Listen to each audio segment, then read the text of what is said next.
Today's story concerns a small object with a long memory, a circle of gold plain enough to be overlooked and outlast every hand that it ever claimed. It has no opinions about the people who wore it, only a record of what they were when they did.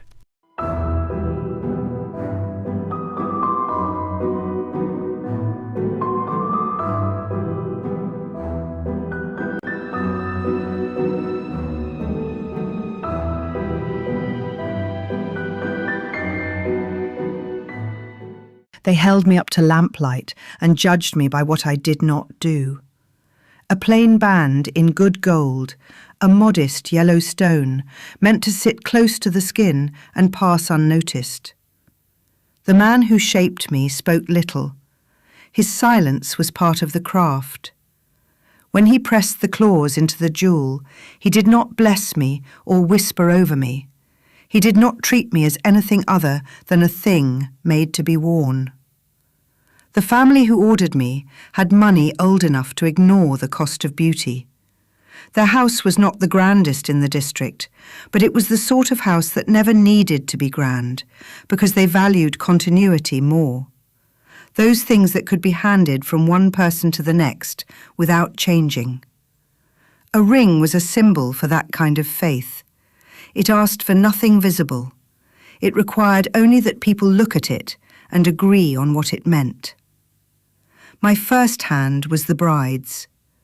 She was young in that way people mean when they speak kindly about youth. Soft-skinned, carefully kept, and trained to be looked at. When she slid me on, her fingers trembled from the truth of being seen. She felt everything and tried in those early days to behave otherwise. On the morning of the wedding, she touched the stone and pondered the idea of herself that she hoped would be born by nightfall. She rehearsed her smile. She let her mother's maid press perfume into her wrists and tell her she looked beautiful. She listened to the house waking around her and knew that it would outlive her, whatever she did. She wore me for the ceremony, as custom required, my band warm against a hand that shook when the vows were spoken. He covered her fingers with his own when the priest gestured, allowing the guests to admire what they believed had been properly secured. His palm was rougher than the lace cuffs suggested, marked by rains and weather and work. Later, when they were alone, he laughed and drew her close, careless with his strength, and promised her a life that sounded like a song. In the morning, he left me on the table. That was the first small thing. She saw this and said nothing. She picked me up, warmed the band between her fingers, and slid me back onto her hand. The servants moved around the emission as they did the furniture. Someone cleared the breakfast tray. Someone drew the curtains. No one mentioned the ring. The erosion was quiet. He did not turn cruel. He just turned away. He returned late, rose early, and took his meals elsewhere. He began to speak to her through stewards and letters, even while he lived under the same roof. He called her by her title more often than by her name. He did not stop touching her entirely. That would have been too honest, and he could not deny either desire or duty. He gave her children, the house demanded it, and they grew up watching their parents perform. They did not learn hatred, they learned decorum. There were years when she tried to make herself smaller to match the space he had left for her. She hosted dinners and smiled at terrible jokes.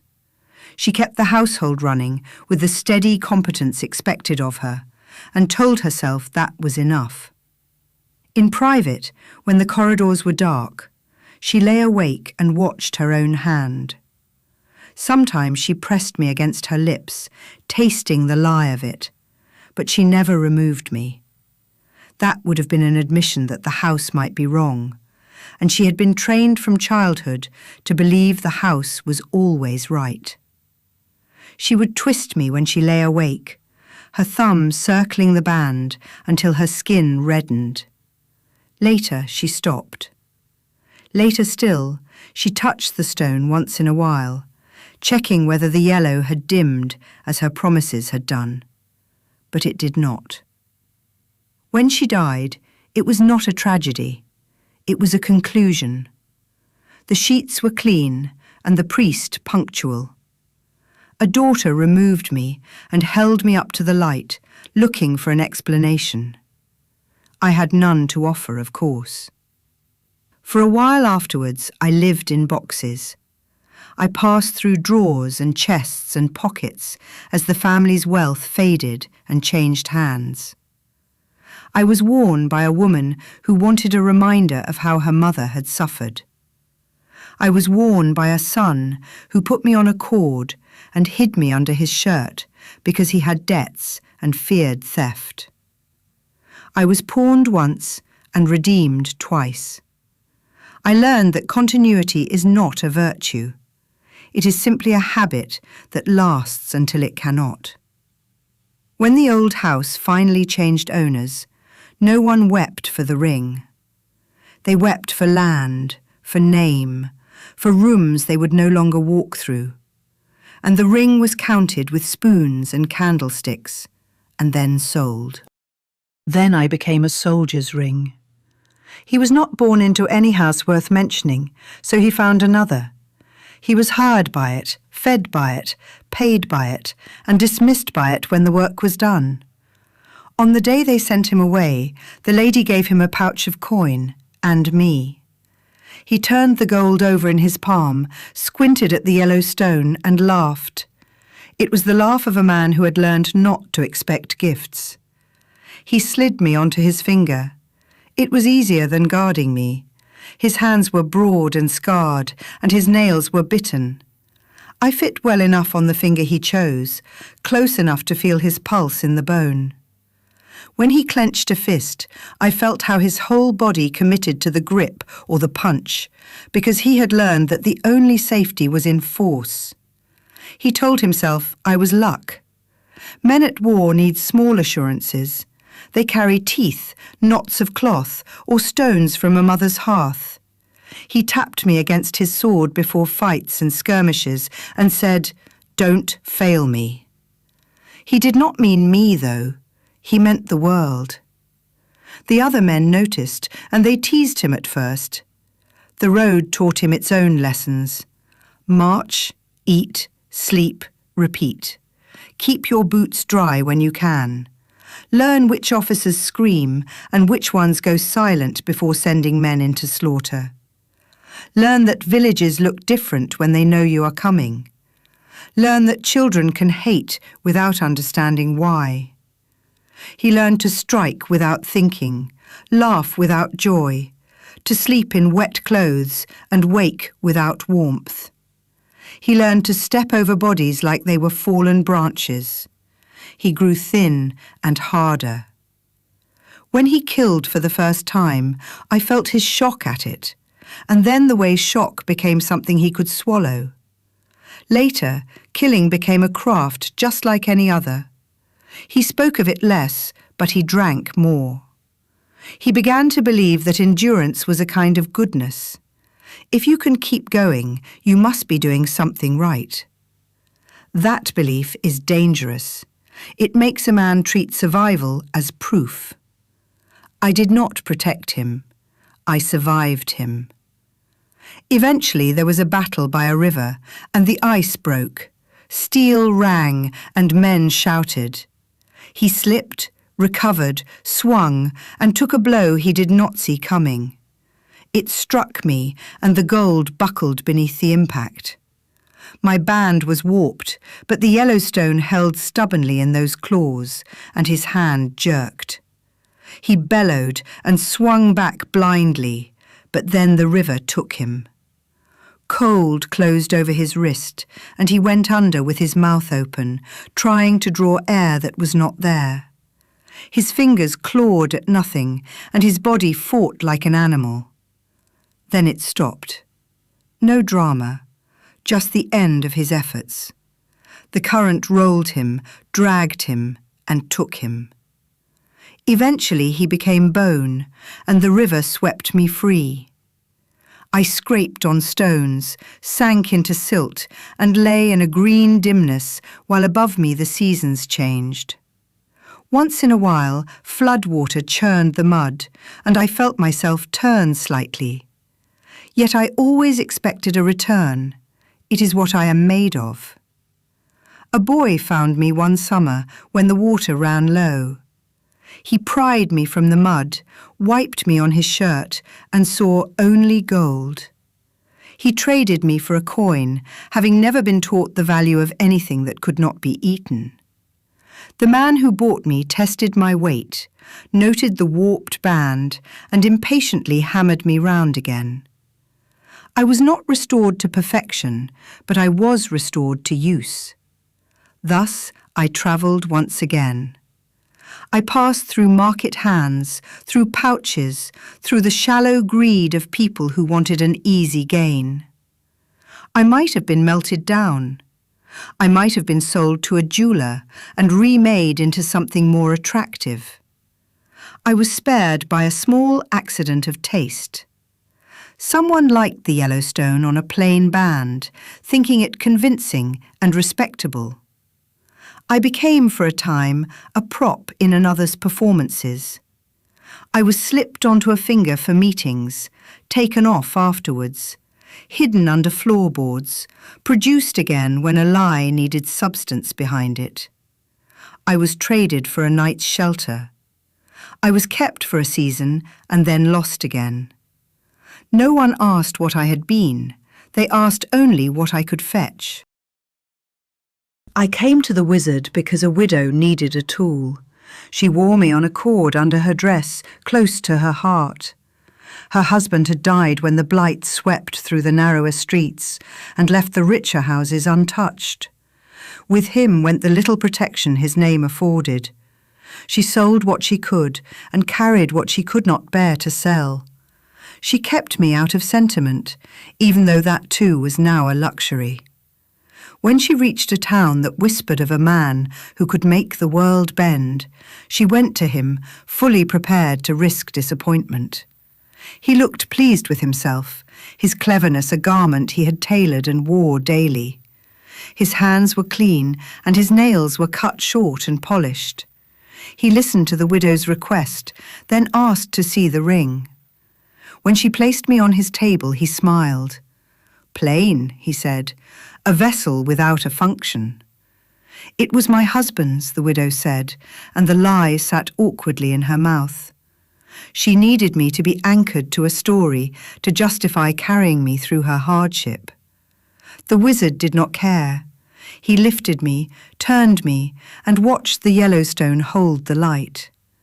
"Good," he said, "that will take an imprint." She frowned. "An imprint of what?" "Of the wearer, obviously," he said.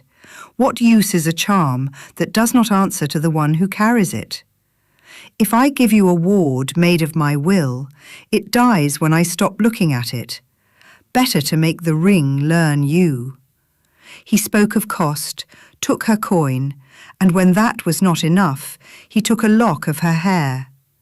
He told her that this would bind the work to her. Then he set my band in the hollow of his palm and began.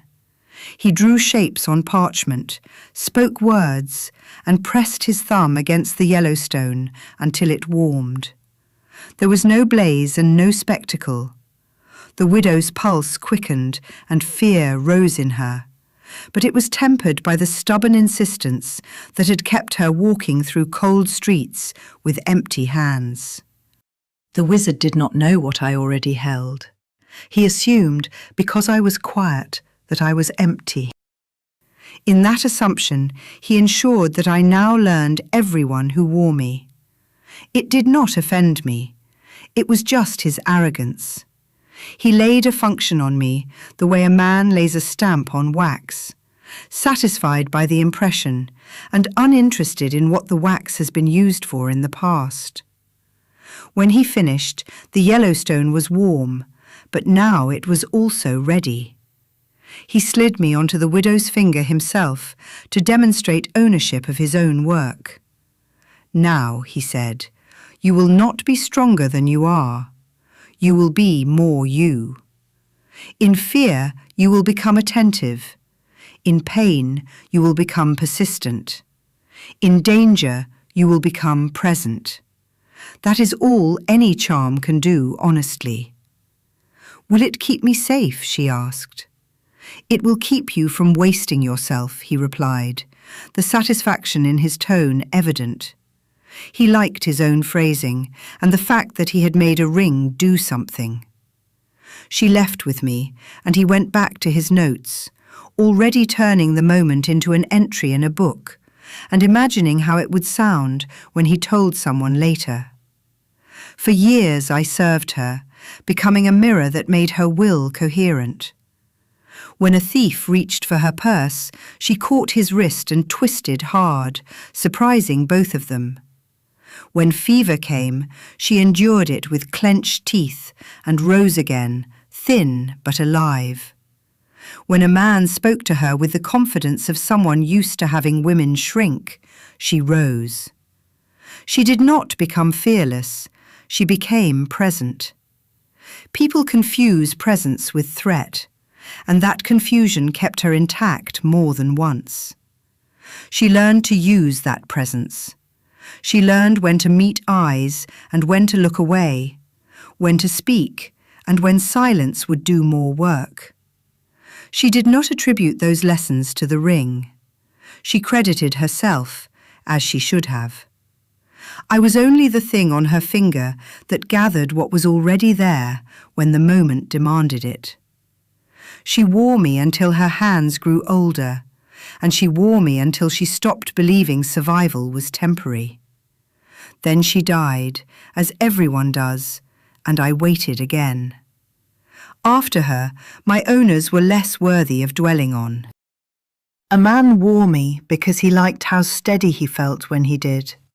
He called it courage and used it to take stupid risks. Another wore me because he thought it made him convincing. He wore me into negotiations and mistook my gathering of his focus for virtue. I answered them because I answer whoever wears me. I did not reward them or punish them. I simply made them more what they already were, for better or worse. And I watched them discover that some people are made more ugly by being made more themselves.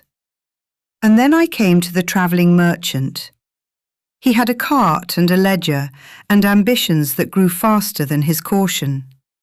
He liked bright things. He liked the look of gold on his hand because it told the world he was not merely passing through it, he was claiming a place. He wore me without love or reverence, and because he could. He rubbed the stone when he was thinking. He was unaware of any answer I may give. He just liked to touch what he owned. On a road near Brock Heel one day, 3 men stepped out from the trees.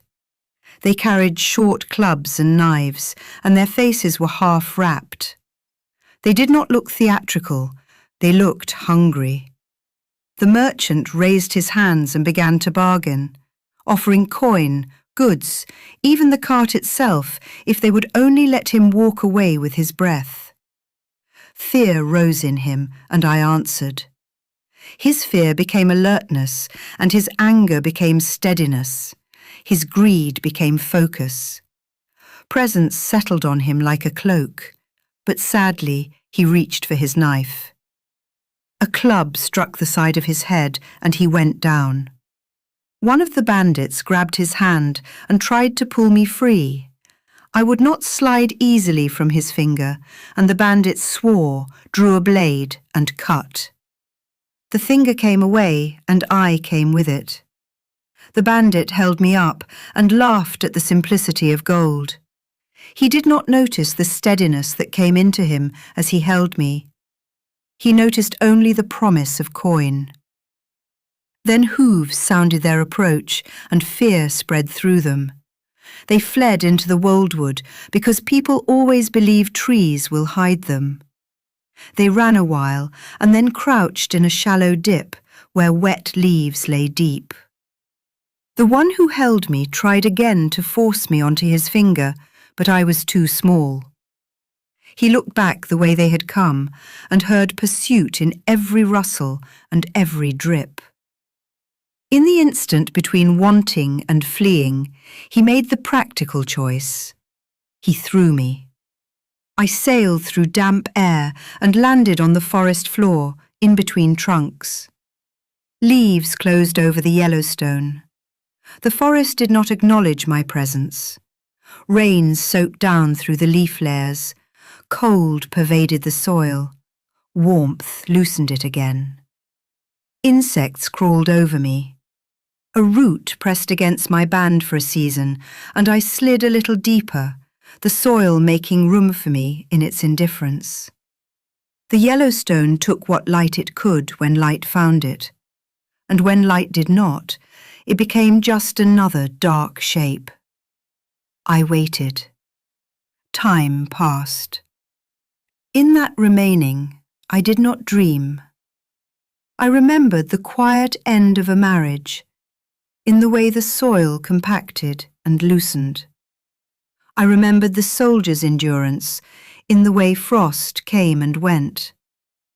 I remembered the wizard's desire for function, in the way roots pressed and then moved on. Above me, lives went on. Below me, the soil continued its slow work. Some nights, the rain fell hard enough to make the ground tremble, and I expected briefly that a hand might be near, that someone might slip and plant their palm and find me by accident. Sometimes a deer's hoof struck close, and sometimes birds scratched in the litter above me, and I heard their quick, impatient movements. Nothing dug deep enough to find me and carry me away, though. I am a ring. I expect recurrence. That is not hope. It is only the way I was made. So I lie here, under seasons, under leaves, under the weight of a forest that does not care what I once meant, and I continue to be what I have always been. A small circle of gold with a modest yellow stone. Quiet, intact, and waiting for the next hand to offer me a use. Now you may think this was a story about a ring. It wasn't, really. It was a story about what persists when meaning slips away, and an object waiting quietly in the dark to be passed forward so that the world can repeat itself.